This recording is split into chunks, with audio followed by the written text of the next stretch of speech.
Okay, അപ്പോൾ നമുക്ക് അടുത്ത ക്വസ്റ്റ്യനിലേക്ക് പോകാം. Question number 28. മക്കളുടെ ഈ ക്വസ്റ്റ്യൻ എന്ന് പറയുന്നത് വേവ് ഓപ്റ്റിക്സ് എന്ന് പറയുന്ന ഒരു ചാപ്റ്ററിൽ നിന്നാണ്. വളരെ ഈസി ആയിട്ടുള്ള ഒരു ക്വസ്റ്റ്യൻ ആണ്. മീൻസ് ഇത് നമ്മൾ പലതവണ കേട്ടിട്ടുള്ള, നിങ്ങൾ ചെയ്തിട്ടുള്ള, പ്രാക്ടീസ് ചെയ്തിട്ടുള്ള ഒരു ടൈപ്പ് ക്വസ്റ്റ്യൻ തന്നെയാണ്. ക്വസ്റ്റ്യൻ എന്താ ചോദിച്ചിരിക്കുന്നത്? In Young's double slit experiment a monochromatic light of wavelength 500 angstrom is used. The slit are 1 mm apart and the screen placed at 1 meter away from the slit. The distance from the center of the screen where intensity become half of the maximum intensity for the first time. Yes. അപ്പോൾ ഇവിടെ ഒന്ന് ശ്രദ്ധിച്ചിരിക്കുക. Figure ഞാനൊന്ന് analyse ചെയ്യാം. നമുക്ക് പെട്ടെന്ന് ശ്രദ്ധിച്ചിരിക്കുക എല്ലാവരും. അതായത് നമുക്ക് ഇവിടെ 2 സ്ലിറ്റ് കൺസിഡർ ചെയ്യാം. ചെറിയ 2 സ്ലിറ്റുകൾ ഇവിടെ നമുക്ക് കൺസിഡർ ചെയ്യാം. യെസ്, ഇവിടെ ഞാനൊരു സ്ക്രീൻ പ്ലേസ് ചെയ്യും. നമുക്കറിയാം ഈ കാണുന്ന ഡിസ്റ്റൻസ് നമ്മൾ ക്യാപിറ്റൽ ഡി എന്ന് മാർക്ക് ചെയ്യുന്നു. അത് നമുക്ക് തന്നിട്ടുണ്ട്. എത്രയാണ്? അത് 1 മീറ്റർ ആണ്. ഈ സ്ലിറ്റുകൾ തമ്മിലുള്ള ഡിസ്റ്റൻസ് ആണ് സ്മോൾ ഡി. അത് നമുക്ക് തരുന്നുണ്ട് 1 mm ആണ്. സ്മോൾ ലെറ്റർ ഡി അല്ലേ? ഇത് സ്മോൾ ലെറ്റർ ഡി ആണ്. അതെന്ന് പറയുന്നത് 1 mm ആണ്. ക്ലിയർ? ഇനി ഇതുവഴി പോകുന്ന ലൈറ്റിന്റെ ഇന്റൻസിറ്റി I0, ഇതുവഴി പോകുന്ന ലൈറ്റിന്റെ ഇന്റൻസിറ്റി I0. ഇവിടെയാണ് നമുക്ക് സെൻട്രൽ മാക്സിമ കിട്ടുന്നത്. ക്ലിയർ? ഇനി ക്വസ്റ്റ്യനകത്ത് ചോദിച്ചിരിക്കുന്നത് എന്താണ്?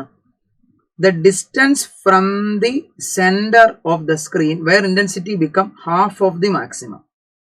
അപ്പം നമുക്ക് അസ്യൂം ചെയ്യാം ഈ ഒരു പർട്ടിക്കുലർ ഡിസ്റ്റൻസ്, ഒരു y ഡിസ്റ്റൻസ് മാറിയാണ് എൻ്റെ ഇന്റൻസിറ്റി ഹാഫായിട്ട് മാറുന്നത്, I0/2 ആയിട്ട് മാറുന്നത്. ക്ലിയർ? ഈ കാണുന്ന പോയിന്റിലാണ് ഇന്റൻസിറ്റി ഹാഫായിട്ട് മാറുന്നത്. ക്ലിയർ? അങ്ങനെയാണെങ്കിൽ നമുക്ക് കണ്ടുപിടിക്കേണ്ടത് എന്താ? നമ്മളോട് ചോദിച്ചിരിക്കുന്നത് intensity, the distance from, distance ആണ് കണ്ടുപിടിക്കേണ്ടത്. അപ്പോൾ ഡാഷ് ഇൻറ്റു 10⁻⁶ മീറ്റർ നമുക്ക് ഡിസ്റ്റൻസ് കാൽക്കുലേറ്റ് ചെയ്യണം. ക്ലിയർ? യെസ്. അപ്പം നമുക്ക് അറിയാവുന്ന റിലേഷനിലേക്ക് പോകാം. ഡിസ്റ്റൻസും പാത്ത് ഡിഫറൻസോടെ ഒരു റിലേഷൻ നമുക്കറിയാം. y equal to delta x d divided by d അല്ലേ? ഡെൽറ്റ എക്സ് എന്ന് പറഞ്ഞാൽ എന്താ? ഡെൽറ്റ എക്സ് എന്ന് പറഞ്ഞാൽ ആരാ? പാത്ത് ഡിഫറൻസ് ആണ്. ഡെൽറ്റ എക്സ് എന്ന് പറയുന്നത് പാത്ത് ഡിഫറൻസ് ആണ്. ഈ റിലേഷൻ നമുക്കറിയാം. പക്ഷെ നമുക്ക് ഡെൽറ്റ എക്സ് എന്ന് പറയുന്ന ഒരു വാല്യൂ അറിയില്ല. നമുക്ക് y കണ്ടുപിടിക്കുകയും വേണം. ക്യാപിറ്റൽ ഡിയും സ്മോൾ ഡിയും നമ്മുടെ കയ്യിലുണ്ട്. അപ്പൊ ഇനി നമുക്ക് ഇന്റൻസിറ്റിയുമായി റിലേറ്റ് ചെയ്തിട്ടാണ് നമ്മളോട് കാര്യങ്ങൾ പറയുന്നത്. ഇന്റൻസിറ്റി ഹാഫ് ആകുമ്പോൾ ഡിസ്റ്റൻസ് ആണ് കണ്ടുപിടിക്കേണ്ടത്. ക്ലിയർ? അപ്പൊ നമുക്കൊരു കാര്യം ചെയ്യാം. Relation between intensity and phase. ഇവിടെ നമ്മൾ എഴുതിയിരിക്കുന്നത് ഡിസ്റ്റൻസും പാത്ത് ഡിഫറൻസോടുള്ള റിലേഷൻ. ഞാൻ ഇപ്പോൾ എഴുതിയിരിക്കുന്നു. ഇനി നമുക്കൊരു ഇക്വേഷൻ എഴുതാം, ഇന്റൻസിറ്റിയും ഫേസോടുള്ള റിലേഷൻ. അത് ഇക്വേഷൻ നിങ്ങൾക്ക് അറിയാം. I equal to I max cos square phi/2. Phi എന്ന് പറഞ്ഞാൽ ഫേസ് ആണ്, അറിയാവുന്ന കാര്യമാണ്. I equal to I max cos square phi/2. അപ്പൊ I equal to I max. I എന്ന് പറഞ്ഞാൽ എത്രയാണ്? പകുതി ആകണമെന്നാണ് പറഞ്ഞത്. സോ ഐക്ക് പകരം നമുക്ക് എന്ത് കൊടുക്കാം? I max/2 എന്ന് കൊടുക്കാം. കാര്യം പകുതി ആകണമെന്നാണ് പറയുന്നത്.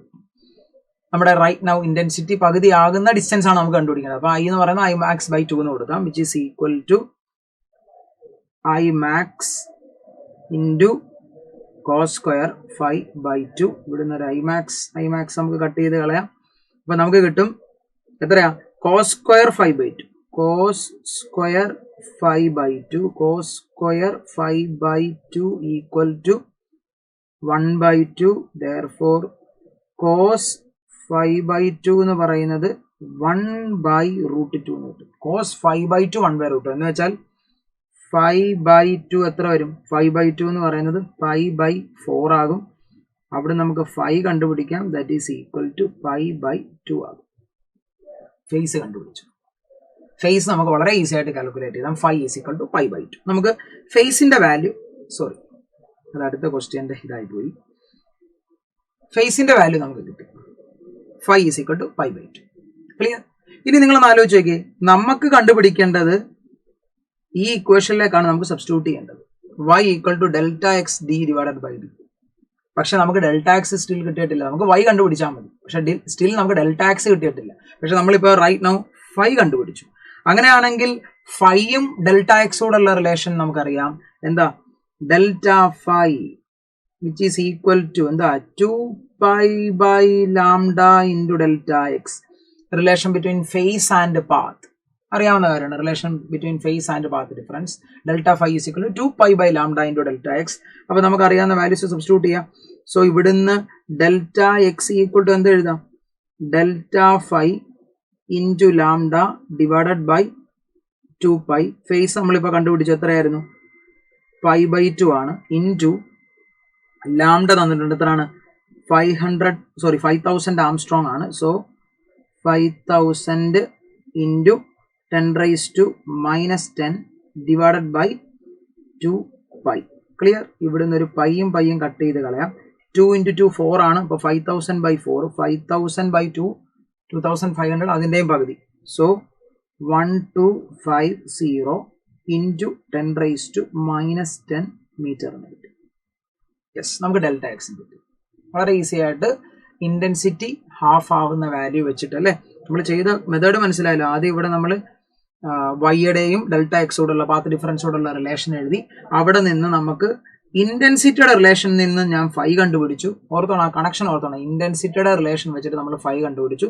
ആ ഫൈയുടെ വാല്യൂ വെച്ചിട്ട് നമ്മൾ എന്ത് കണ്ടുപിടിച്ചു? ഡെൽറ്റ എക്സ് പാത്ത് ഡിഫറൻസ് കണ്ടുപിടിച്ചു. ക്ലിയർ? ഇനി നമുക്ക് ഡയറക്റ്റ് ഇക്വേഷനിലേക്ക് സബ്സ്റ്റിറ്റ്യൂട്ട് ചെയ്യാമല്ലോ. നമുക്കറിയാവുന്ന ഇക്വേഷനിലേക്ക് തന്നെ സബ്സ്റ്റിറ്റ്യൂട്ട് ചെയ്യാം. എന്താ? y equal to delta X D by D. Okay, Y അല്ലേ കണ്ടുപിടിക്കേണ്ടത്. ഡെൽറ്റ എക്സ് എത്രയാണ്? Delta X 1250 into 10⁻⁻10 into capital D. Capital D എന്ന് പറഞ്ഞാൽ എത്രയായിരുന്നു? 1 മീറ്റർ ആയിരുന്നു അല്ലേ. ക്യാപിറ്റൽ ഡി 1 മീറ്റർ ആയിരുന്നു. So into 1 divided by small D എന്ന് പറയുന്നത് 1 mm ആയിരുന്നു. സോ 10⁻⁻3. ക്ലിയർ ആണെന്ന് വിചാരിക്കും. ഇവിടുന്ന് നമുക്ക് ഒരു 10⁻⁻3 മുകളിൽ കൊണ്ടുപോകാം. അപ്പോൾ എത്ര വരും? 1250 ഇൻറ്റു 10⁻⁻7 എന്ന് കിട്ടും. That is equal to 125 into 10⁻⁻6 എന്ന് കിട്ടും. 125 ഇൻറ്റു 10⁻⁻6. നമുക്ക് തന്നിരിക്കുന്ന വാല്യൂ ഇൻറ്റു 10⁻⁻6 അപ്പോൾ dash into 10⁻⁻6. So that is 125. Answer 125 എന്ന് കിട്ടും. കോൺസെപ്റ്റ് നിങ്ങൾക്ക് ക്ലിയർ ആയിട്ട് മനസ്സിലായെന്ന് വിചാരിക്കുന്നു. സിമ്പിൾ ലോജിക്കാണ്, പക്ഷെ കുറച്ച് കാര്യങ്ങൾ ചിന്തിച്ച് വരാനുണ്ട്. ഒന്നുമില്ല, ഇത്ര ഓർത്താൽ മതി. ഇവിടെ നമ്മൾ എന്താ പാത്ത് ഡിഫറൻസ് അല്ലെ, പാത്ത് ഡിഫറൻസും അതേപോലെ വൈയുമായിട്ടുള്ള റിലേഷൻ എഴുതി. പക്ഷെ ആ റിലേഷനിൽ നമുക്ക് പാത്ത് ഡിഫറൻസ് കണ്ടുപിടിച്ചാലേ വൈ കിട്ടത്തുള്ളൂ. വൈ ആണ് ചോദിച്ചിരിക്കുന്നത്, പക്ഷെ പാത്ത് ഡിഫറൻസ് നമുക്ക് അറിയില്ല.